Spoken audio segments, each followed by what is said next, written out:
Mist drifts across Baker Street, and a shadow follows Holmes more closely than any man should. Tonight, intellect collides with fate. Welcome to Revenge Oath. I'm Conan Doyle. Your thoughts light up this journey. Where are you watching from? Now, step into the shadow of Professor Moriarty, the final problem. It was upon a dreary April morning, when the mists of the Thames hung low over London like a funeral pall, that I found myself once again within the familiar precincts of Baker Street. The lamplighters had scarcely finished their rounds, yet the fog was so thick that the gaslight seemed to do little more than glow faintly in the gloom. There was, I recall, an unseasonable chill in the air that lent the streets a damp and mournful quality. My return to my old quarters at 221B was occasioned by no professional duty, but rather by that simple yearning which seizes me at intervals to bask once more in the company of my incomparable friend. Of late I had seen little of him. His energies, I was told, were absorbed in certain abstruse research involving the criminal underworld, matters of which Scotland Yard could scarcely make sense. I had not been 2 minutes seated in our sitting room before I perceived that something extraordinary was afoot. Holmes, usually so composed in manner, paced the carpet with a restless energy which betrayed an inward agitation most unlike his habitual calm. His hawk-like profile was sharpened by the dim light of the window, and his keen eyes flashed with an intensity that suggested a mind stretched to its utmost. "You have come at a fortunate, nay, at a critical moment, my dear Watson," said he at length, halting before me. "I stand upon the edge of an abyss, and it is possible that before the day is out I shall require your courage as well as your companionship." Before I could frame a reply, Mrs. Hudson entered with the Morning Post. Among the commonplace envelopes and circulars, one bore an ominous air. It was sealed with red wax, and the handwriting upon the cover was curiously elaborate, as though designed to mask its true character. Holmes broke the seal with a swift gesture and read. A shadow seemed to pass over his features. "So," he muttered half to himself, "the hand tightens. The net closes." He tossed the letter to me. The message was brief, unsigned, and chilling in its import. "Mr. Sherlock Holmes, you have meddled long enough. The matter will be brought to a conclusion sooner than you think. One last step remains, and then silence." There was no name appended, but I had no need to ask whose pen had traced those sinister lines. The chill in Holmes's tone as he resumed his pacing left no doubt in my mind. "Moriarty," I whispered. Holmes inclined his head gravely. "Yes, Watson." Professor Moriarty, the Napoleon of crime. I had expected no less at that instant. A violent knock resounded upon our door. Mrs. Hudson's startled cry echoed from the stair. In the next moment, Inspector Lestrade burst into the room, his countenance pale with urgency. "Mr. Holmes," he exclaimed, "a murder has been committed, one of such singular circumstances that the Yard is at its wits' end. I have come directly to you. The victim is a man of influence, and the case, I fear, may prove to be but the first act of a darker drama." Holmes regarded him with an expression that mingled weariness with grim anticipation. "Pray compose yourself, Inspector. You arrive most opportunely, for I suspect this crime is no isolated deed, but a move upon the great chessboard whereon Professor Moriarty directs the play." Lestrade blinked in astonishment. "You cannot mean, I mean, my dear fellow," said Holmes, his voice as cold and sharp as steel, "that we are now engaged in the final struggle, and the opening gambit has just been played." Lestrade's breath came in short, urgent bursts, as though he had hastened from Scotland Yard to Baker Street without pause. Holmes, however, regarded him with a composure that contrasted starkly with the inspector's agitation. He motioned to the armchair opposite me. "Sit, Inspector, and collect your thoughts. You will tell us everything, but in its proper sequence. A crime, you say, and a murder of some singular character?" Lestrade sank into the chair, mopping his brow with a handkerchief. "Yes, Mr. Holmes." "Singular indeed. The victim is Sir Reginald Musgrave." Holmes raised an eyebrow, and I could not suppress a small exclamation. "The Musgrave family? The old landed house of Sussex?" "The same," said Lestrade. "But Sir Reginald had long since taken up residence in London. He maintained chambers at the Albany, near Piccadilly. This morning, at 6:30, his valet discovered him lifeless upon the floor of his sitting-room. The cause of death, at first glance, appeared to be a wound to the head, inflicted by some blunt instrument. Yet the strangeness lies not only in the violence itself, but in the scene surrounding it." Holmes leaned forward, his eyes half closed. "Describe it."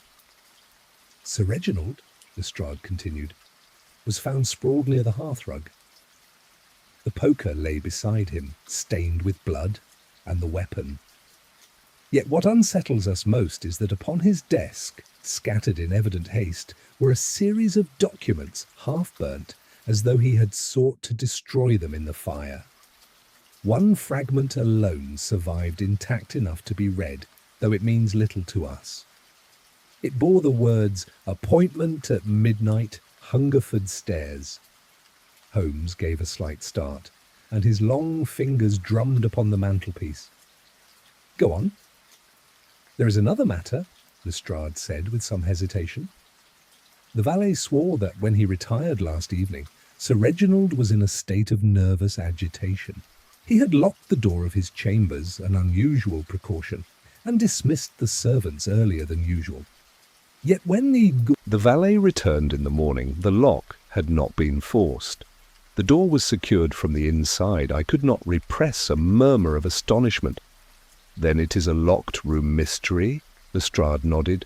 "So it would seem, Dr. Watson. No sign of intrusion, no broken window, and yet a man lies dead by violence. We are at a loss, Mr. Holmes. The press will have a field day, and the Yard must show results. That is why I came to you without delay." Holmes had listened with the keenest attention, his eyes gleaming with an inner fire. At the mention of the surviving fragment, his lips curved in a slight, enigmatic smile. He rose abruptly, crossed the room, and seized his violin. For several minutes he played a low, brooding melody, the bow gliding over the strings with a deliberate and haunting cadence. Then, as suddenly as he had begun, he set the instrument aside. "Inspector," said he, "your case is not merely peculiar, it is pivotal. Hungerford Stairs, you say? That dreary passage descending to the Thames near Charing Cross? I have reason to believe we shall find there the faint outline of a hand more sinister than any in your official records." "You have done wisely to consult me." Lestrade looked bewildered. "But what makes you think—" Holmes cut him short with a curt gesture. "Do not trouble yourself with conjecture. I have my methods. The fragments upon Sir Reginald's desk will interest me more than the blood-stained poker, for the poker is too obvious, far too obvious.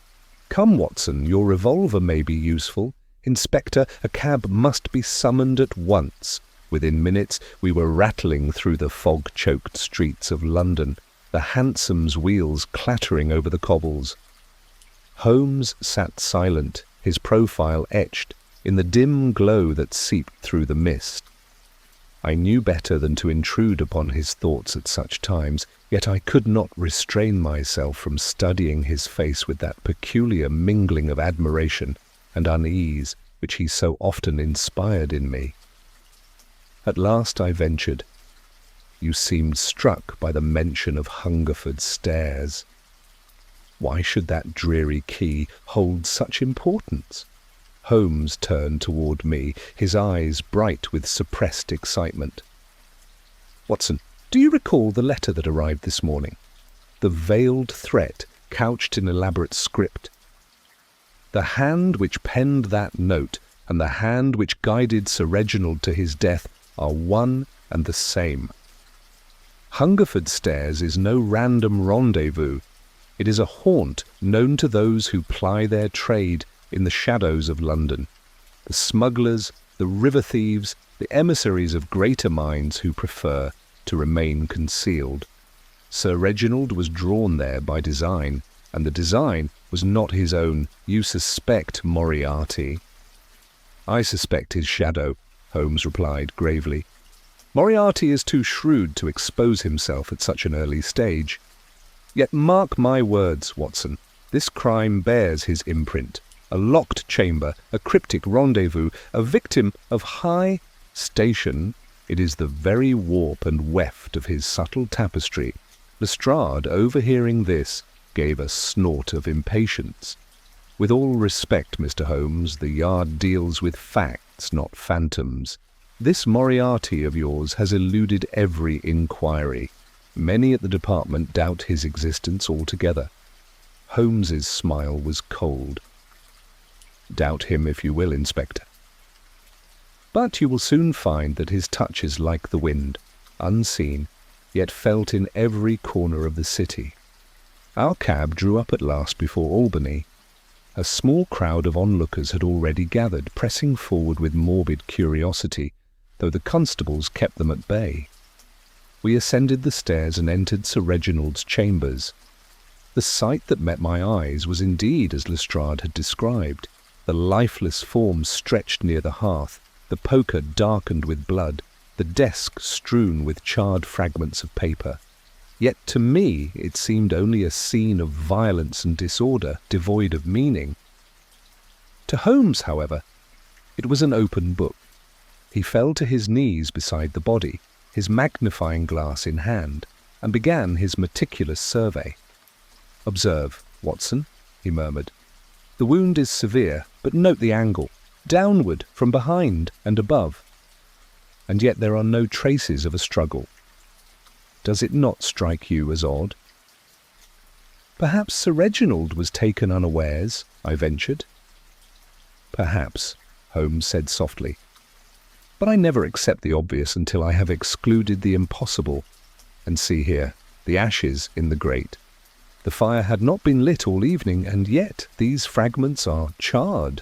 Someone burnt them hastily with little flame, perhaps employing a lamp or candle. And look, the scrap that survived." He held up the piece Lestrade had mentioned, its edges blackened. "Appointment at midnight, Hungerford Stairs. Tell me, Watson, why should a gentleman of Sir Reginald's station seek a clandestine meeting at such a place?" The question hung in the air like a challenge, yet I could form no answer. Holmes, however, seemed to have already moved beyond it, for his eyes gleamed as they roved across the carpet, the curtains, the lock upon the door. At length he rose, his expression one of suppressed triumph. "The case is not what it seems. Sir Reginald Musgrave's death was not the act of a clumsy burglar, nor the result of a chance quarrel. It is a move upon the chessboard, Watson, a deliberate stroke in a game that began long before this poor man's final hour. We must tread carefully, for the adversary we face is none other than the master of the board himself." And with that ominous pronouncement, Holmes turned back toward the desk, where the burnt fragments whispered secrets too faint for ordinary minds to perceive. Holmes bent once more over the desk, his long fingers brushing aside the fragments with as much delicacy as though they were the petals of a rare orchid. His eyes darted from scrap to scrap, lingering upon each torn edge, each half-obliterated word. I knew from long experience that no detail, however trivial to my own untutored vision, escaped his scrutiny. Lestrade stood impatiently behind us, shifting his weight from one foot to the other. "You'll forgive me, Mr. Holmes, but to my mind the matter is plain enough." Sir Reginald receives some letter luring him to Hungerford Stairs. Fearing blackmail or exposure, he begins to burn the evidence. Before he can complete the task, he is attacked by the villain who left him dead upon the floor. The poker is the weapon, the locked door, an artifice. Perhaps the murderer had a key, or the valet is not telling the whole truth. What more is there? Holmes straightened slowly, his gaze fixed upon the inspector with something between pity and amusement. "You overlook the essential, as always, Lestrade." Sir Reginald did indeed receive a summons, but note the oddity. Why should he destroy every trace save for one fragment, and why should that particular line be spared? It is as though someone wished us to know of the appointment, and yet nothing more.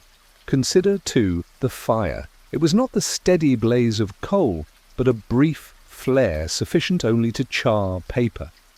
There is calculation here, Inspector, not panic. Lestrade made a dismissive sound. All very clever, but the poker, bloodied as it is, remains our most solid clue. Holmes seized the poker from the rug and held it aloft. "Watson, oblige me by noting the stain upon the iron. Do you perceive anything?" I bent close, though my medical training lent me little aid. "It appears dark and clotted, unmistakably blood." "Unmistakably, yes. Yet observe the distribution. A blow sufficient to kill ought to scatter droplets upon the hearth and carpet, yet none are to be seen. The wound is indeed on the head, but the force, I suspect, came not from this poker. Rather, this weapon was placed to mislead us." Lestrade scowled. "Then how do you explain the wound, Mr. Holmes?" Holmes did not answer at once. Instead, he crouched near the body, passing his glass across the floorboards. Suddenly he uttered a low exclamation and beckoned me. "Here, Watson, beneath the left sleeve. Do you see the faint discoloration upon the wrist, and the dust upon the knees of his trousers?" He fell forward, not backward, as one struck from behind. The wound may have been inflicted after death to disguise another cause. A most clumsy artifice, one scarcely worthy of the master I suspect behind it. I felt a chill pass through me. "Then Sir Reginald was murdered elsewhere?" "Precisely. Or rather, he met his fate by means other than blunt force. This chamber is but the stage upon which the corpse was arranged for effect. Note also the lock." He strode to the door, examining it with quick precision. "It shows no sign of tampering. The bolt, however, is loose, sufficiently so that with a simple instrument it might be shot from without. An illusion of security, Watson, nothing more." Lestrade rubbed his chin, clearly struggling between scepticism and reluctant admiration. "So you think the murderer wished us to believe in a locked-room puzzle, when in fact it is mere trickery?" "Exactly." "And why employ trickery unless to conceal the deeper truth? That is where we must look." Holmes returned once more to the desk. Among the scorched fragments he selected one nearly reduced to ash, yet bearing the faint outline of a crest impressed in wax. "The Musgrave seal," he said softly. "Yet this document is not in Sir Reginald's hand. Watson, mark the slope of the writing here. It inclines from right to left, most unusual among Englishmen, yet characteristic of a continental style, Italian or French perhaps. The appointment was no invention of Sir Reginald's. He was summoned, and by one who took pains to mask his identity, I could not repress my admiration. You astonish me, Holmes. Such detail in a mere half-burnt scrap. Holmes's lips curved in that rare smile which revealed the satisfaction of a mind upon the scent. It is not detail, Watson, it is truth concealed in plain sight. The art of detection lies in seeing what others overlook. Our examination was interrupted by a constable who entered, bearing a small parcel wrapped in brown paper. "Beg pardon, Inspector," he said. "This was found in the corridor outside the chambers." Looks as though it had been dropped. Lestrade tore it open. Within lay a slim, leather-bound notebook. Its pages were filled with columns of figures, dates, and symbols that conveyed nothing to the untrained eye. Holmes, however, seized upon it with almost fierce intensity. "Ha ha! Just as I expected. A ledger concealed, then abandoned in haste. These entries, see, Watson, dates corresponding with known movements upon the exchange." Sir Reginald was no longer the idle country gentleman. He was entangled in financial dealings of a peculiar nature, and these initials, M.M., recurring throughout. Need I spell for you whose hand directs them? "Moriarty," I breathed. Holmes snapped the book shut. "Precisely. Sir Reginald was but one piece upon the board. He had knowledge, perhaps too much, of the Professor's financial web. That knowledge sealed his doom. Yet why stage this masquerade of a poker and a locked door? To delay us, Watson, to waste precious hours while the true game advances elsewhere. Lestrade looked half convinced, half uneasy. "If you are right, Mr. Holmes, then this case is far greater than a single murder." "It is no case at all in the ordinary sense," Holmes replied gravely. "It is war." A silence fell, broken only by the faint crackle of the dying embers. Holmes's gaze grew distant, as though he saw beyond the chamber walls to some vast design woven across the city. Then, with sudden resolve, he pocketed the ledger. "Inspector, secure this room and permit no intrusion until further notice. Watson, we go at once to Hungerford Stairs. If Sir Reginald kept his appointment, some trace of it will remain, and perhaps a shadow of the hand that guided him. Time presses. Every moment lost is a victory for our adversary." Thus it was that within the hour we found ourselves once more in the cab, jolting through the labyrinth of London streets. The fog lay thick as wool, muffling the cries of costermongers and the rattle of distant wheels. As we approached the river, the air grew damp and foul, heavy with the reek of tar and stagnant water. Holmes leaned forward, his eyes fixed on the gloom beyond the cab's window. "Remember this, Watson, every clue we have seen, every fragment, every artifice, points not merely to Sir Reginald's death, but to a design of vast and terrible scope. Hungerford Stairs may hold no more than a whisper of that design, but even a whisper, properly heeded, may tell us where the storm will next break." I shivered, though not from the cold, for in Holmes's voice I heard no trace of doubt, only the grim certainty that we were stepping into a struggle greater than any we had yet faced, a struggle in which the very shadows seemed to be directed by the unseen hand of Professor Moriarty. The cab deposited us near Charing Cross, where the Thames lapped sluggishly against the embankment. The fog here was thicker still, rolling from the river in pale wreaths that clung to every surface and muffled the city's usual din. A few solitary figures moved like phantoms through the gloom. Porters with hunched shoulders, rivermen with their oilskins glistening damply, and the occasional loiterer whose intentions were best left unexamined. Holmes led the way with brisk strides, his cape swirling in the mist, until we reached the narrow passage known as Hungerford Stairs. The stone steps descended steeply to the water's edge, slick with slime and treacherous beneath foot. A solitary lantern burned at the landing, casting a feeble yellow glow that scarcely penetrated the darkness. "Mark this place well, Watson," Holmes murmured. "It is here, according to the fragment, that Sir Reginald was summoned at midnight. Let us see whether the river has been kind enough to retain a record of his visit." He dropped to one knee, producing his lantern and magnifying lens, and began to examine the steps with the utmost care.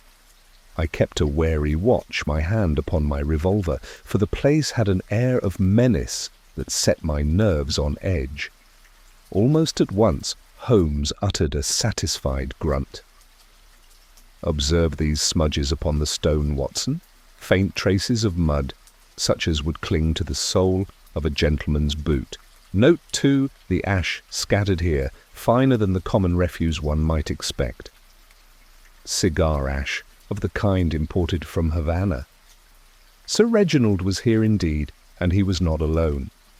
I bent closer. "You deduce a second presence?" "Unquestionably. The ash is not Musgrave's. He was no smoker of such cigars.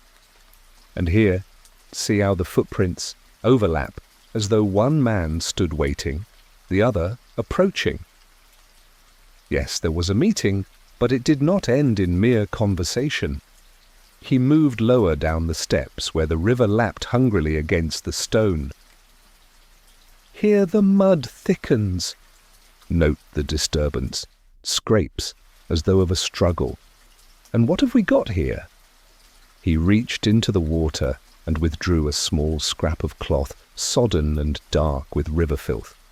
He held it up to the lantern. "Fine worse, Watson, of a foreign cut, a fragment torn in haste." Even as I marvelled at his powers of perception, a figure emerged from the fog above us. A ragged fellow in a tattered cap descended the stairs, pausing as he caught sight of us. His face was narrow, with eyes that darted like a rat's.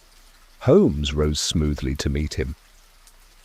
"You are a waterman, I perceive," Holmes said. "Your hands are roughened by the oar, and the tar upon your sleeve bespeaks one who makes his living upon the river.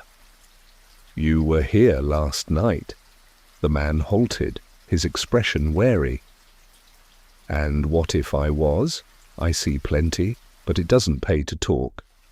Holmes drew a coin from his pocket and flicked it deftly into the fellow's palm.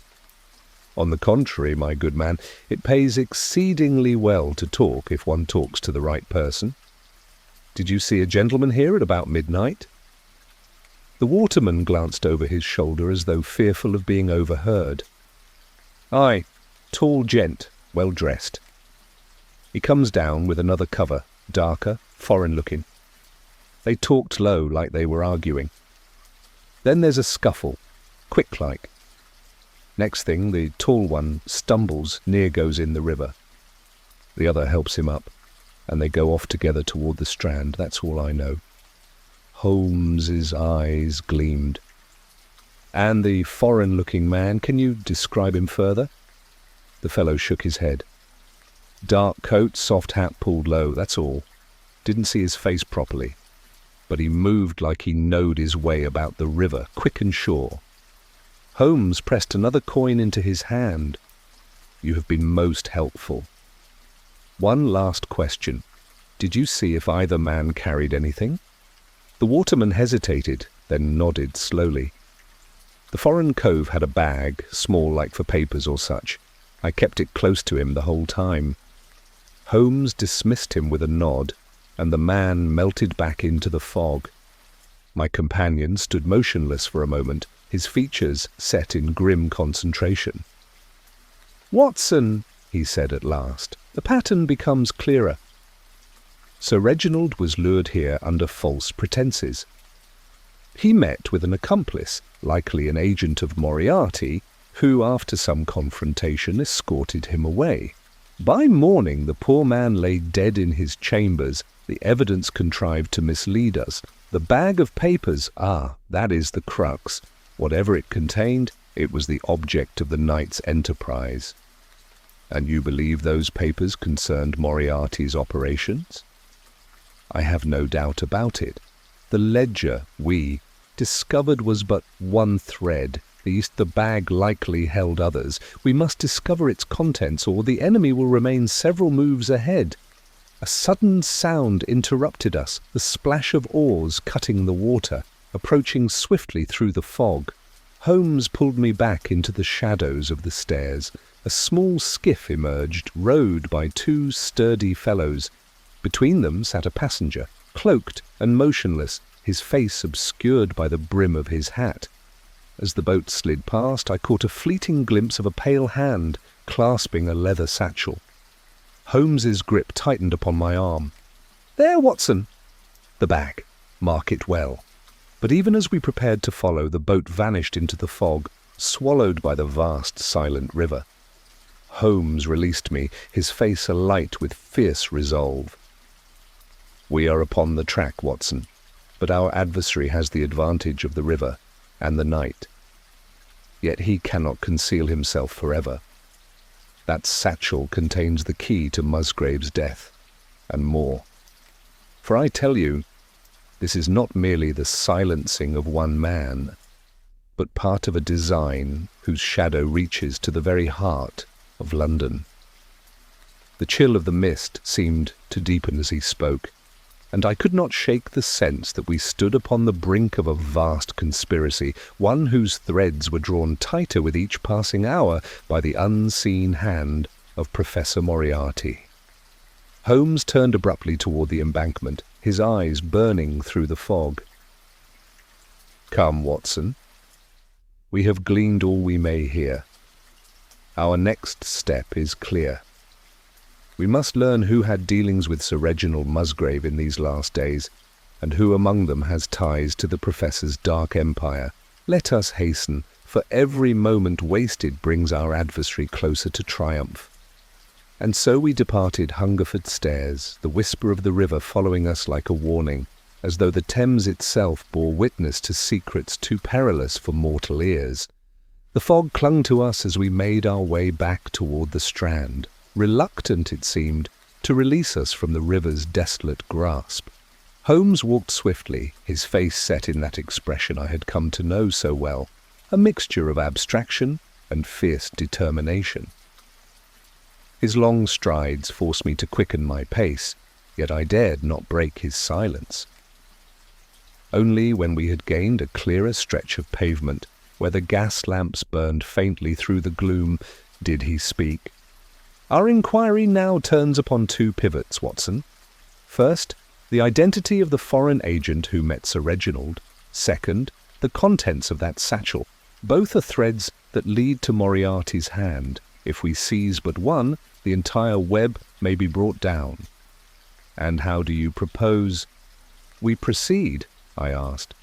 "By pursuing the obvious, which so often eludes those who disdain it. Sir Reginald Musgrave was not an isolated figure. His financial entanglements must have brought him into contact with certain individuals. The ledger we discovered will supply us with names, and those names we must cross with what I already know of the Professor's associates. It is a matter of correlating facts, nothing more." At that instant, a voice hailed us from behind. We turned to see Inspector Lestrade, who had evidently followed at some distance. He looked somewhat put out, his collar turned against the damp, his moustache glistening with mist. "I thought I'd find you here, Mr. Holmes.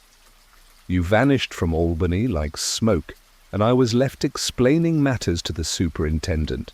He'll have my head if I don't keep you within sight." Holmes gave a dry chuckle. "Rest easy, Inspector. You may follow at your leisure, but do not expect me to curtail my steps for the convenience of the yard. The game we play admits no delay." Lestrade muttered something about eccentric methods, but he fell into stride beside us. Holmes, ignoring him, continued, "Watson, we must return to Baker Street. The comfort of my armchair is a trifling consideration beside the necessity of collating evidence. With the ledger and my index of criminal biographies, we may yet snatch the veil from the figure who met Musgrave at the river." Within the hour, we were once again in our familiar sitting room. Holmes spread the ledger upon the table, the lamplight falling in sharp relief upon its cryptic columns of figures and initials. From his cabinet he drew several worn notebooks, his celebrated archives of crime, and began to compare the entries with feverish energy.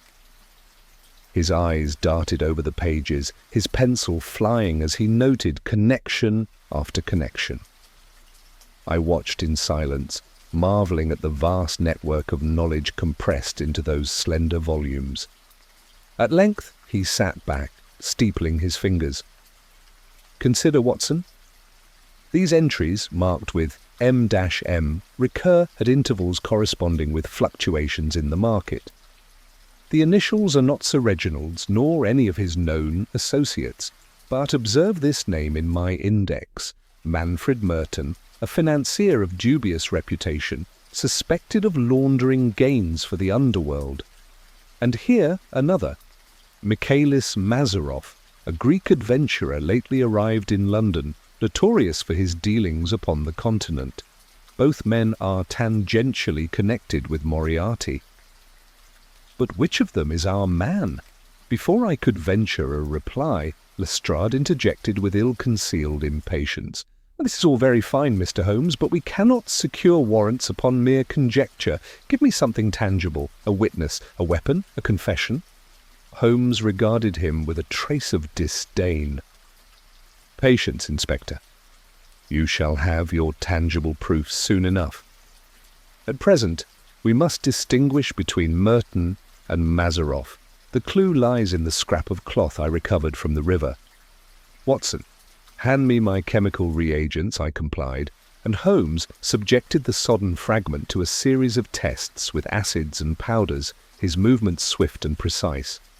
Presently he held it up with a cry of triumph. "Do you see, Watson? The dye is not of English manufacture. It is a particular shade employed by a tailor in Trieste, whose clientele is well documented in my files. That points us directly to Michaelis Mazaroff." Lestrade frowned. "A foreigner, then. Fits the waterman's description well enough. But how do we lay hands on him?" Holmes's eyes glinted. "That, Inspector, is the easier task. He is known to frequent the Café Royal in Regent Street, where he mingles with men of his own dubious stamp. If he has the satchel, he will not yet have disposed of it. We must act swiftly." Despite the late hour, Holmes insisted we depart at once. The fog had thickened into a clammy drizzle by the time we reached Regent Street, where the gas lamps shimmered weakly upon the wet pavements. The Café Royal blazed with light, its windows revealing the glitter of glassware and the murmur of foreign tongues. Holmes drew us into the shadow of a doorway opposite. "There," he whispered, pointing. A man of swarthy complexion lounged at a corner table, a cigar smouldering between his fingers. At his feet rested a leather satchel, its clasp gleaming faintly. Mazaroff. Holmes's plan was instantaneous. He pressed a slip of paper into my hand. "Watson, take this note to the constable at the corner. Instruct him to fetch 2 plainclothesmen at once. Meanwhile, I shall contrive to engage our friend until reinforcements arrive. Be quick." I hurried away, my heart pounding, and returned within minutes, with 2 officers in tow. As we approached the café, I beheld a scene that caused me to quicken my step. Holmes, seated opposite Mazaroff, was deep in conversation, his manner genial, almost jovial, yet his eyes never straying far from the satchel. Mazaroff, for his part, laughed uneasily, his dark eyes flickering toward the door. The moment was ripe. At Holmes's subtle signal, the officers moved in. But before they could secure the man, Mazaroff sprang to his feet, overturning the table with a crash. Glass shattered, patrons cried out, and in the chaos he snatched the satchel and made for the door. Holmes was upon him in an instant, grappling with surprising strength. The 2 men struggled fiercely, but the officers rushed forward, and together they bore Mazaroff to the ground. The satchel slipped from his grasp and came to rest at my feet. Holmes rose, his breath quick but controlled. "Inspector, secure this man. The satchel is the prize, and it will tell us whether Sir Reginald Musgrave died in vain, or whether his death shall yet serve to unmask the most formidable criminal mind in Europe." With trembling hands I lifted the satchel and placed it upon the table. The clasp clicked open, revealing a sheaf of papers covered in figures, maps, and coded symbols. Even at a glance, I knew we had stumbled upon something vast, something dreadful. Holmes's eyes gleamed with that peculiar fire which spoke of both triumph and danger. "This, Watson," he said softly, "is no mere ledger of crime. It is a blueprint of an empire, the empire of Moriarty." Holmes's hands moved with almost reverent precision as he spread the papers across the cafe table. The murmur of shocked patrons and the scuffle of officers hauling Mazaroff to his feet seemed to fade into irrelevance. His eyes darted swiftly across the columns of numbers, the penciled diagrams, and the curious sigils that adorned the pages. "This, Watson," he whispered, tapping the margin of one sheet, "is the very skeleton of Moriarty's enterprise. See how the columns align with dates of financial upheaval, railway shares, shipping stocks, colonial bonds. Here, a sudden fall, there, an inexplicable rise. Each corresponds with an entry in this ledger, and each bears the unmistakable stamp of manipulation. It is a fortune won by engineering ruin. Moriarty plays the markets as a violinist his strings, producing discord and harmony at will." I leaned closer, struck by the magnitude of it. "But these symbols, what do they signify?" Holmes's brow furrowed. "That is the code by which the professor conceals his movements. Each mark is an index of an agent or accomplice. Mazaroff is but one such pawn. This," he jabbed his finger at a series of interlocking circles, "points to a syndicate of smugglers operating from the Baltic. This other, a star marked in ink, may denote a rendezvous. The professor's genius lies not merely in the crime itself, but in its concealment within legitimate commerce. No court could condemn him on the strength of such papers, yet to me their meaning is as clear as sunlight through a window." Lestrade, hovering nearby, shook his head in bewilderment. "It looks like gibberish to me. I doubt the superintendent would call it evidence." Holmes's smile was thin. "That, Inspector, is why the professor continues to elude your grasp. But trust me when I say these papers are dynamite, if only we find the spark to ignite them." The cafe's proprietor, a stout Frenchman, bustled up, wringing his hands. "Messieurs, you make a disturbance in my establishment." "The police, the fighting, my customers are alarmed." "Forgive us," Holmes replied curtly, gathering the papers into the satchel.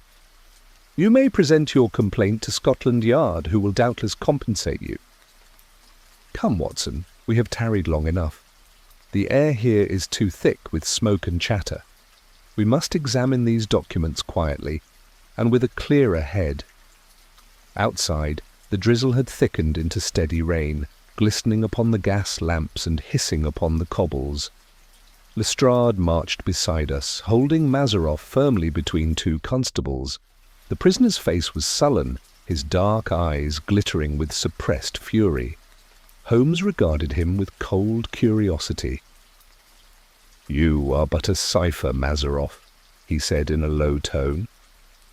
"A number in a ledger, an expendable piece in a greater design. Yet you may yet serve a purpose, should you choose to speak. Your life might be spared the ruin your master intends for you." The man's lips curled into a sneer, but he said nothing. Holmes shrugged. "So be it. Silence is loyalty, but it is also death. Back at Baker Street, we set ourselves at once to the task of decoding the papers." Holmes paced, sat, rose again, his mind working with such intensity that the air of the room seemed to vibrate with it. At last, he spread the sheets across the floor and knelt amidst them like a general mapping his campaign. "See here, Watson." These repeated stars correspond to points along the river. Hungerford Stairs is but one. Here is another, Rotherhithe, and here Limehouse. Each is a node, a place where goods or men are moved in secrecy. And these initials, RMCD, they are not financial marks at all. They are names coded to appear otherwise. Sir Reginald's was among them, hence his fate. He knew too much, or perhaps sought to extricate himself from the professor's snare. As he spoke, his voice grew taut with urgency.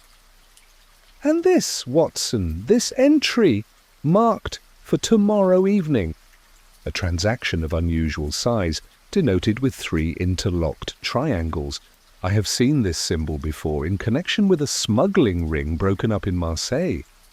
It can mean only one thing: a meeting of the inner circle. Moriarty's lieutenants will gather, and if we strike then, we may at last glimpse the professor's own hand. The weight of his words settled upon me. "You mean to attend this meeting?" "I mean to be present, though unseen," Holmes replied. "It is our sole chance to anticipate the professor's next move.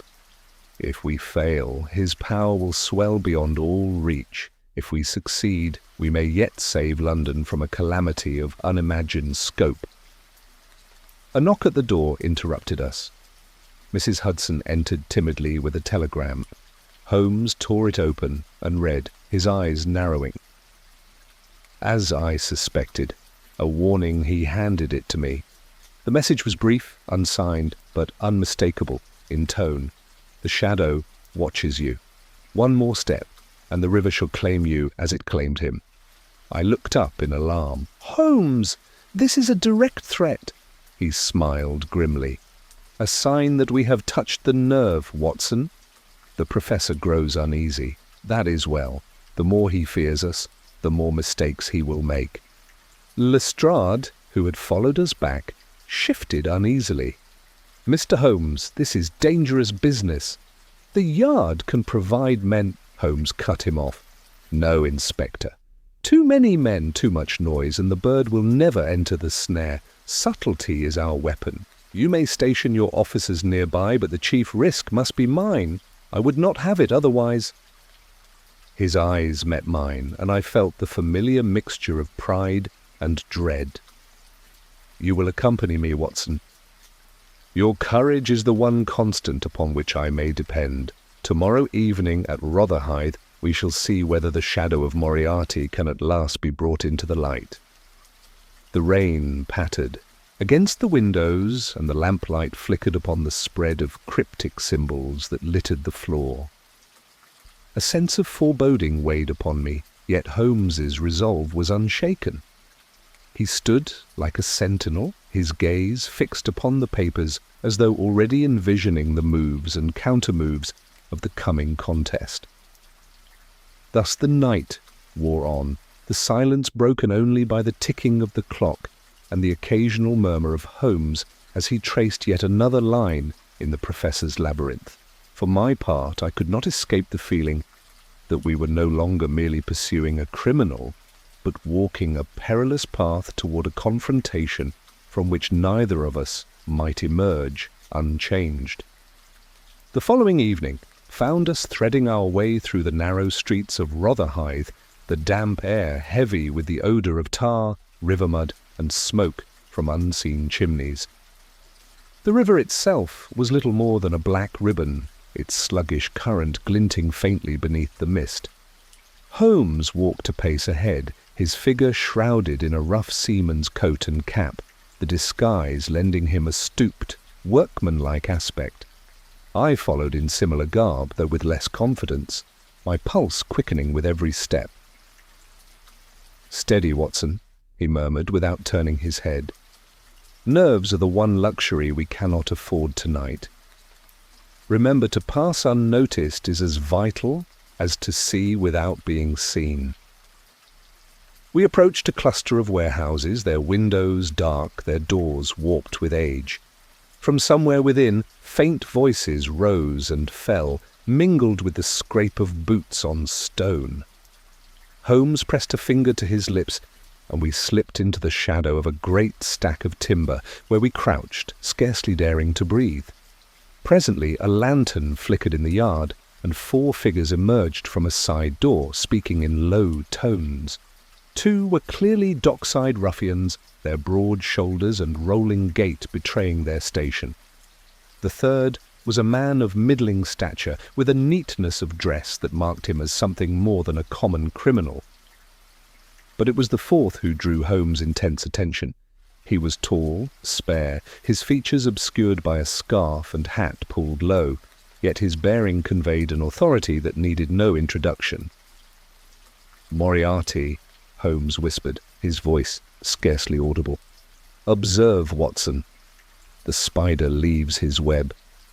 My heart gave a violent leap.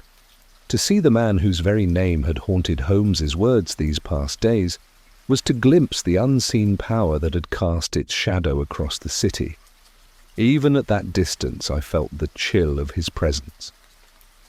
He spoke briefly to the others, his gestures measured and precise. One of the ruffians handed him a small parcel, which he examined with meticulous care before tucking it beneath his coat. Holmes' hand gripped my sleeve. "This is the proof we sought. The professor does not dirty his hands lightly. For him to appear here means the matter is of supreme importance. But we must learn more." The group moved back inside, and Holmes, with the stealth of a cat, led me round the rear of the warehouse. A narrow window, its glass cracked, afforded us a glimpse into the interior. We peered through, careful to remain hidden.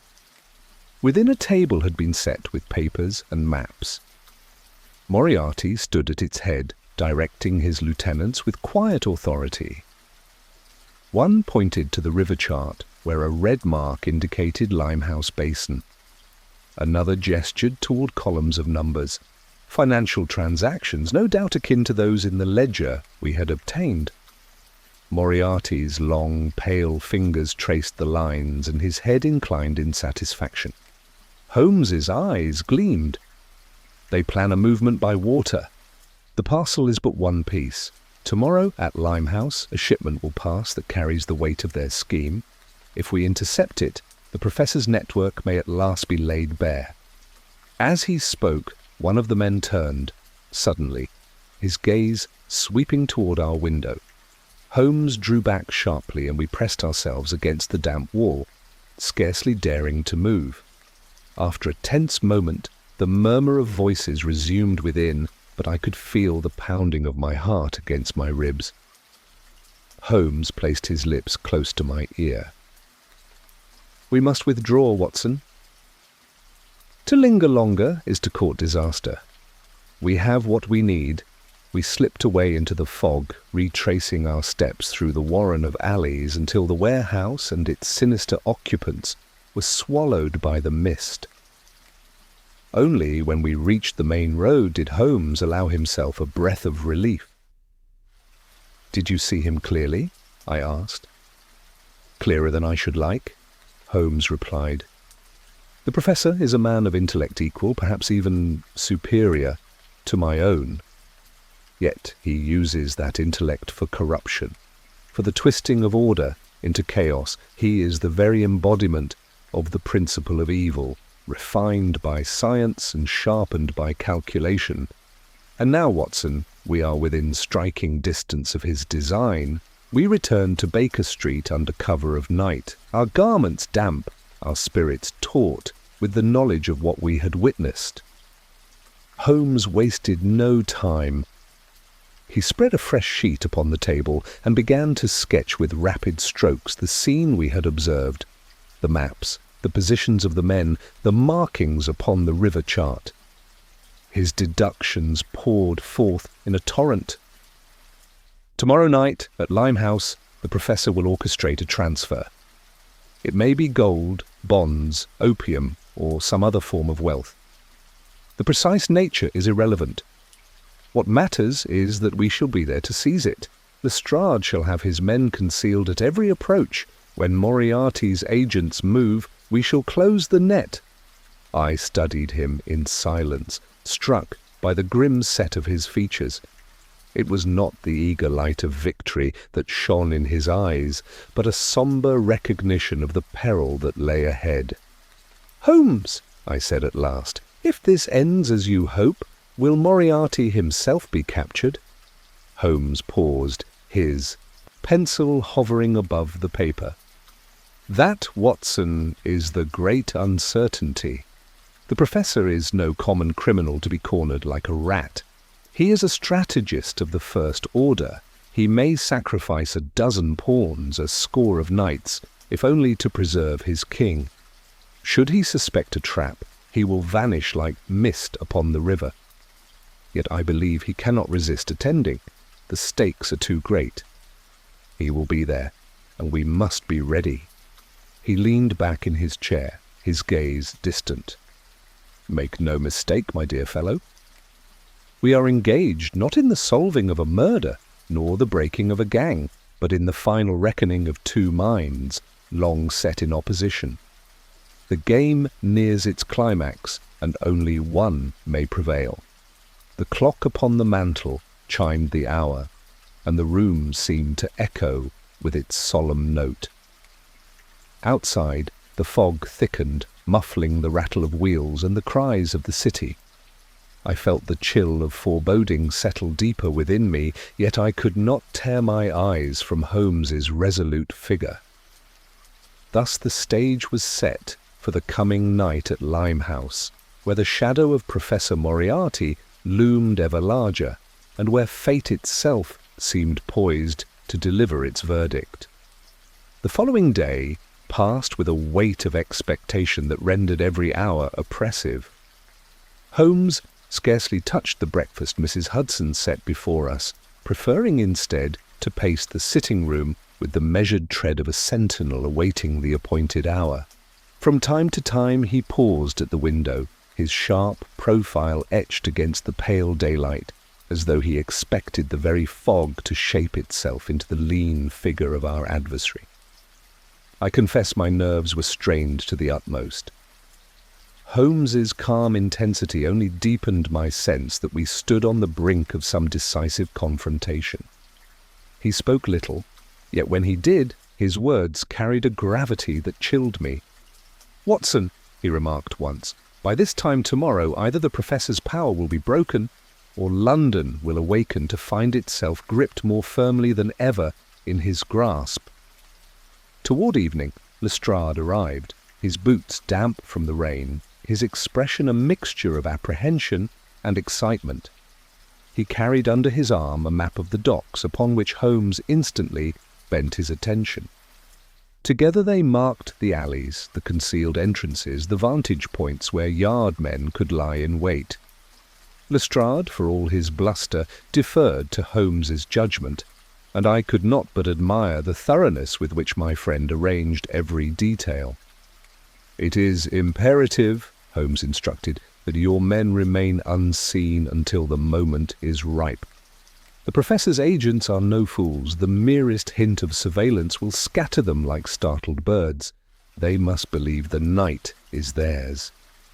"Only then shall we close the net," Lestrade nodded grimly. "You'll have men at each approach, and I'll be there myself. Heaven help us, Holmes, if this goes awry." Holmes smiled thinly. "Heaven helps those who sharpen their wits, Inspector. Tonight, wits will serve us better than prayers." We dined early, though Holmes partook of little, and as the lamps were lit, we set forth for Limehouse. The fog hung thick over the river, muffling the creak of rigging and the cries of the watermen. The alleys were alive with shadows, some no doubt honest sailors, others of less savoury employment. Yet in all the gloom I felt a keen awareness that hidden eyes were watching, unseen ears listening, as though the professor's influence reached into every corner of the docklands. At the appointed rendezvous, Lestrade's men melted into their posts, leaving Holmes and me to take up a position behind a stack of tar barrels that afforded a clear view of the basin. The water lapped softly against the stonework, and the faint glow of lanterns revealed the outline of a moored barge. Holmes's eyes glittered with anticipation. "Observe, Watson," he whispered. "The barge is laden not with goods but with destiny. In that hold lies the substance of Moriarty's design." For a long while we waited in silence, the damp air chilling my bones. Then, at last, the sound of footsteps echoed through the fog. Figures emerged, cloaked and muffled, their movements cautious but purposeful. Among them I recognized the same man of neat attire we had seen in Rotherhithe, clearly one of Moriarty's trusted lieutenants. He exchanged quiet words with a sailor on the barge, then produced a lantern and waved it thrice in signal. Holmes's hand gripped my arm. "Now the play begins." From the shadows came others, rougher men carrying crates between them. They loaded these with surprising haste, passing them into the hold, where they disappeared from sight. The lieutenant supervised with a cold efficiency, consulting a paper at intervals and checking off each item. Suddenly the air seemed to grow taut, for into the circle of lantern light stepped a figure whose presence commanded instant silence. He was tall, gaunt, his features once more obscured by hat and scarf, yet the aura of authority was unmistakable. Even Lestrade, watching from another quarter, stiffened at the sight. "Moriarty," breathed Holmes, his eyes riveted. "The master himself." The professor surveyed the proceedings with an air of clinical detachment. He spoke but a few words, and his lieutenants hastened to obey. One crate was prized open, revealing within not common contraband, but neat packets of papers bound in oilskin. Moriarty inspected them with fastidious care, then nodded once, a gesture of approval that sent a shiver down my spine. Holmes's whisper was fierce with triumph. "Financial instruments, Watson? Bonds, securities, letters of credit. The fortune of nations compressed into these humble packets. With them, he may topple enterprises, ruin families, shake governments. This is no common smuggling, it is financial warfare." He turned to me with blazing eyes. "Now, Watson, now we spring the trap." A signal passed through the shadows, and in an instant yardmen surged forth from their hiding places. Shouts rang out, lanterns flared, and the dockside erupted into chaos.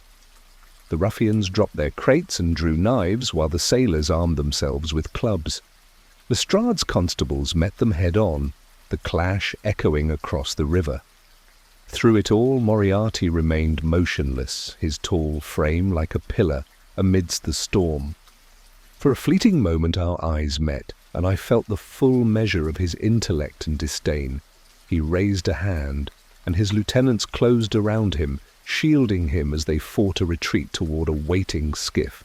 Holmes sprang from our cover, his voice ringing clear above the tumult. "Hold, Professor!" "The game is up." But Moriarty only inclined his head, a thin smile curving his lips. "On the contrary, Mr. Holmes," he called back, his voice cool and cutting, "the game has only just begun." Even as Lestrade's men pressed forward, a sudden blast shattered the night. One of the crates had been rigged with powder. The explosion flung men and timber alike into the air. Amid the confusion, the skiff cast off, Moriarty leaping aboard with the grace of a man half his years. The oars bit into the water, and in seconds the fog swallowed them whole. Holmes, undeterred, dashed to the edge of the quay, his gaze fixed upon the darkness into which his adversary had vanished. He escapes, for now. But this night has unmasked his scheme, and that, Watson, is a victory of no small worth. Lestrade staggered up, soot-stained and furious. "Half my men near blown to pieces. The professor fled, and you call it a victory?" Holmes' eyes were like flint. "Yes, Inspector. For tonight he has revealed himself. He can no longer lurk in shadows. He has shown his hand, and when next he moves, we shall be ready." The fog closed around us, carrying with it the echo of Moriarty's mocking words. I could not shake the conviction that the true battle was yet to come, and that the struggle between Holmes and the professor would demand more than mere courage. It would demand everything. The smoke of the explosion still clung to our clothes when we returned to Baker Street in the grey hours of morning. Lestrade had been left to marshal his battered constables and to carry away the wounded, while Holmes strode back through the fog with the grim composure of a man whose calculations had been both proved and frustrated. He said little, and I, too, shaken by the memory of that mocking figure vanishing into the mist, did not press him. Yet once within the familiar refuge of our sitting-room, with the fire rekindled and the city's noise muffled to a distant hum, Holmes threw himself into a chair and spoke with a clarity that startled me. "Watson, we have crossed the threshold. The Professor has abandoned the last veil of secrecy. By appearing at Limehouse in person, he has declared war. Every action of his henceforth will be sharper, more reckless, for he knows the curtain is drawn." I studied him, noting the weariness that clung to his eyes, though his voice was steady. "But he escaped us, Holmes." And with him the fortune in those papers. Holmes steepled his fingers, his gaze fixed on the flames. "True, yet consider what we gained. We saw the machinery of his empire laid bare, the lieutenants, the routes, the nature of his plunder. No longer can he be dismissed as a shadow whispered of in alleys. Scotland Yard, the government itself, must now acknowledge his existence. That, Watson, is no small triumph." He rose suddenly and began to pace. "But it comes at a cost. He will not forgive the interference. Even now his mind will be turning upon countermeasures. The blow will fall swiftly, and it will fall at me," I protested at once. "Then you must have protection, Holmes." "The Yard!" He waved me off impatiently. "The Yard is powerless against him. Protection is an illusion when the adversary is Moriarty. No, the only safety lies in speed. We must anticipate his move before it is made." Scarcely had he spoken when Mrs. Hudson entered, pale and flustered, holding out an envelope. "It was pushed under the door, sir. Not a minute passed." "I thought it best you see it at once." Holmes seized the missive. The handwriting was delicate, almost feminine, but the words within carried a venom I recognized instantly as Moriarty's hand. "You have played boldly, Mr. Holmes, but the board is not yet yours. One misstep, and your loyal companion shall pay the price. Consider carefully before you move again." I felt a chill seize me as I read. "Holmes, this is aimed at me." He nodded gravely. "Just so. The Professor strikes not where a man is strong, but where he is vulnerable. He knows my friendship for you is my one weakness. It is a move worthy of his malice." His eyes narrowed, and I saw the old fire rekindle. Yet by revealing his intent, he overreaches. He shows fear, Watson. He knows we are close, closer than he dares admit. This is not triumph, but desperation. For the rest of the day he worked with feverish energy, dispatching telegrams, consulting maps, and receiving discreet callers who slipped away as quietly as they arrived. I understood little of the web he spun, but I knew its strands were drawn tightly around the Professor's empire. At intervals he paused, listening intently, as though expecting some sudden intrusion, and once he remarked, "We are watched, Watson." "Do not doubt it. Every step from this house is observed. The net closes around us as surely as it does around him." That evening a visitor was announced, none other than Inspector Lestrade, his arm bound from a wound taken at Limehouse. His expression was troubled. "Holmes, we've had word of another murder. A shipping clerk was found strangled in his lodgings, papers missing from his desk, papers connected with foreign bonds. It bears the Professor's mark as plain as day. Holmes heard him out with tight-lipped silence. When Lestrade concluded, Holmes struck his palm against the mantel. As I foretold, he silences those who may betray him, even as he scrambles to gather the fragments left scattered at Limehouse. Each act of violence betrays his urgency. The circle narrows. Lestrade shifted uneasily. You speak of circles, Mr. Holmes, but I'll warrant the Professor is tightening one about your own neck. The men are loyal, but they fear him. There are whispers he has agents even in the yard. Holmes' expression softened a fraction. That is why we must act swiftly, Inspector. Delay is ruin. Tomorrow I leave London. I started. Leave London? At such a moment? Yes, Watson. The city is too hot, too dangerous. Every alley conceals an ambush, every street a spy. By removing myself, I draw the Professor after me. He cannot resist the chase. And in the pursuit lies our opportunity. I could scarcely believe his resolve, yet I knew better than to question the instinct that had guided him through 100 perils. He spoke then with a finality that silenced me. You will accompany me, Watson. Together we shall lure the spider from his web. He seeks my life. Let him follow, and in the following he shall overstep. That night I slept little, haunted by the spectre of the Professor's threat, and by the calm certainty with which Holmes prepared for the ordeal to come. At dawn, a cab stood waiting. Holmes carried no more than a small valise, his violin case in hand. He pressed Mrs. Hudson's hand kindly, though his eyes were elsewhere, fixed upon a horizon none of us could see. As the cab bore us away through the awakening city, I looked back once at the familiar windows of Baker Street, veiled in the morning mist. A strange foreboding clutched at me, as though I were leaving not merely a home, but a chapter of life behind. Holmes, beside me, sat in silence, his gaze intent, his whole being poised like a coiled spring. "Watson," he said at last, his voice low, "the end is close. Whether it brings ruin or triumph, I cannot yet tell. But of this I am certain. The struggle between Moriarty and myself cannot endure much longer. One of us must fall." His words hung in the air as the cab clattered onward, bearing us toward the unknown, and I knew with dreadful certainty that the shadow of Moriarty now loomed closer than ever.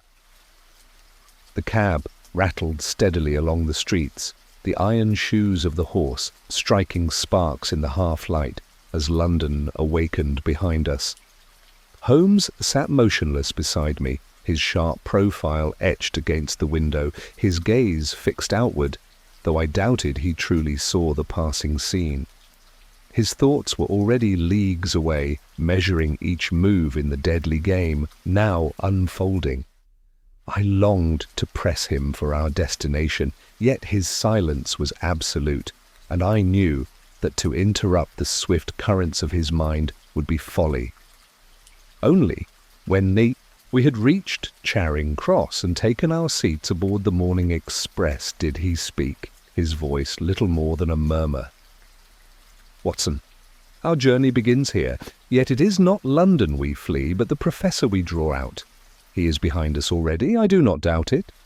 Every telegram I dispatched yesterday was part of a single stratagem, to scatter him, to confuse him, to make him stretch his net so thin that at last the strands may break." The train lurched into motion, the station slipping away, and I saw his hand rest casually upon the window frame, though his fingers tightened with each passing mile. "We travel south," he continued, "but our course will not remain so. He expects a straight flight, and therefore we shall give him none. The Professor calculates upon order. We shall confound him with disorder." I attempted to mask my unease with a jest. "So we are mice leading the cat astray?" "Not astray, Watson," Holmes corrected with a faint smile, "into the trap of his own making. Mark me, the Professor cannot resist the chase. He is a man intoxicated by the certainty of his intellect. It is in that certainty we may find his ruin." The hours passed, the countryside streaming by in a blur of hedgerows and autumn fields. Holmes remained vigilant, scanning each compartment we passed, observing with that unfailing precision every detail of our fellow passengers, the ink stain on a cuff, the nervous tapping of a foot, the faint chemical odour clinging to a man's coat. At times he would note something aloud, brief deductions flung into the air, then retreat again into silence. I confess that by noon my nerves were stretched taut, for every stranger seemed to me an agent of Moriarty, every glance a disguised threat. At last we changed trains in a small junction town, Holmes hurrying me with a briskness that allowed no pause. "We must shake them off," he whispered as we boarded. "There were eyes upon us, though clumsily hidden." "The net is cast wide, Watson, but not wide enough." That evening we found ourselves in Canterbury, lodging at an inn whose windows overlooked the cathedral spire. Holmes took the smallest room, keeping the lamp unlit until the moon was high. Then he spoke again, his tone solemn. "Watson, we are engaged in a struggle that has outgrown mere law and order. This is not merely a criminal enterprise. It is a duel of minds, a war waged in silence and shadow. Tonight we rest, but tomorrow we travel on. I cannot yet tell you our ultimate destination, for it must remain fluid, dictated by the professor's movements. What I can tell you is this: you must be prepared for sudden flight, for danger at any turn, and for an ending that may not allow us to return." Though I strove to steady my voice, I could not conceal the chill that ran through me. "You speak as though you expect death." Holmes's gaze lingered on me, softened by a rare warmth. "Not mine alone, Watson. His as well. Moriarty knows. As I do, our contest admits of no compromise. The world is too small for the two of us. One must fall and the other endure. That is the inevitable conclusion of this affair." Sleep was slow to come, disturbed by dreams of pursuit through labyrinthine alleys and of a pale figure ever at our heels. At dawn, Holmes roused me, and we departed once more, our journey twisting through the southern counties with no pattern I could discern. We boarded trains only to leave them at the next station, hired cabs only to dismiss them on country lanes, and passed the day in constant motion. Wherever we paused, Holmes was alert, scanning the crowds with that hawk-like intensity that never faltered. It was near dusk when he drew me aside at a quiet halt in Sussex. "We are close now. Did you not see, Watson, the man in the grey ulster at the last station, the same who trailed us from Canterbury? And before that, another shadow, different in form but alike in purpose. Moriarty's hand, unmistakable. He closes in." The knowledge settled upon me with a weight I could scarcely bear. Yet Holmes's manner betrayed no fear, only a fierce exhilaration. "Good," he murmured. "Let him come closer still. Only when the predator believes himself certain of the kill may he be struck down." That night we reached Dover. The sea air cut keen upon my face as we walked the dimly lit pier, the restless waters below churning against the pilings. Holmes halted, gazing out across the channel, his tall figure outlined against the dark horizon. "Tomorrow we cross," he said quietly. "Switzerland, Watson. It is there that the final act must be played." I caught my breath. "Switzerland? You are certain?" "As certain as I am of the rising sun. The professor will follow as I intend he should. On that neutral ground, stripped of his network, his agents, his hiding places, we shall meet. The Reichenbach Falls, Watson, do you recall the name? I have read of their grandeur. A fitting stage for the close of such a contest. His eyes never left the shadowed waters, and in his profile I glimpsed both the resolve of the hunter and the shadow of a man who knew the peril he courted. I longed to speak, to dissuade, but the words died upon my tongue. For I knew as well as he that the wheel had turned beyond recall, and that soon, upon the spray of a mountain torrent, the struggle that had consumed us both would reach its fearful end. The journey across the channel was bleak and restless. Holmes scarcely slept, and I confess my own nerves were frayed by the weight of what lay before us. The moment we set foot upon the continent, I perceived that we were still hunted. At each station along the route through France and into Switzerland, a face half hidden, a figure quickly withdrawn, betrayed the professor's agents dogging our steps. Holmes seemed invigorated rather than daunted, his mind working with the precision of a clock. We arrived at Meiringen, the little Alpine village nestled amongst peaks and torrents, where Holmes declared we should rest for a day. The inn was modest but comfortable, and though he pressed me to stroll and take in the mountain air, I noticed that Holmes himself kept near the shadows, often glancing toward the road as though waiting for an inevitable arrival. That night, over a plain supper, he spoke with a calmness that chilled me more than any fevered excitement. "Watson, there is little left to tell. You have observed the threads. Let me now weave them together before the tapestry is torn down. Sir Reginald Musgrave's death was no isolated murder. It was a lever, the means by which Moriarty sought to conceal a far grander betrayal. Musgrave had discovered irregularities in the accounts of a financial trust, irregularities which pointed directly to funds siphoned toward Moriarty's empire. The code you so bravely puzzled over in the study? It referred not merely to the musings of an eccentric antiquarian, but to dates and sums, a cipher for the movements of capital. Musgrave intended to expose him, and so the professor struck first. The staged robbery, the blood upon the carpet, the opened safe, all designed to mislead. You saw how the keys lay upon the floor, yet the lock bore no mark of force. Only a trusted hand could have turned them. That hand belonged not to the servant, nor the secretary, but to Musgrave's own cousin, Harold. Moriarty had ensnared him with debts and promises of fortune, making him the instrument of the crime. Harold murdered his kinsman and placed the letter where I must find it, all at Moriarty's bidding. The professor's shadow was upon every step of the affair, though his own fingers never touched the knife. I gasped. Then Harold, arrested in London by Lestrade not 2 days past, Holmes said softly. The net closed round him once the pattern was plain. But Moriarty remains, Watson. His genius lies in never committing the deed himself.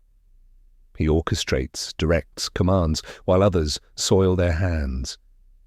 The Musgrave case was but a fragment of the greater whole. By solving it, I pulled back the curtain, too far for him to forgive.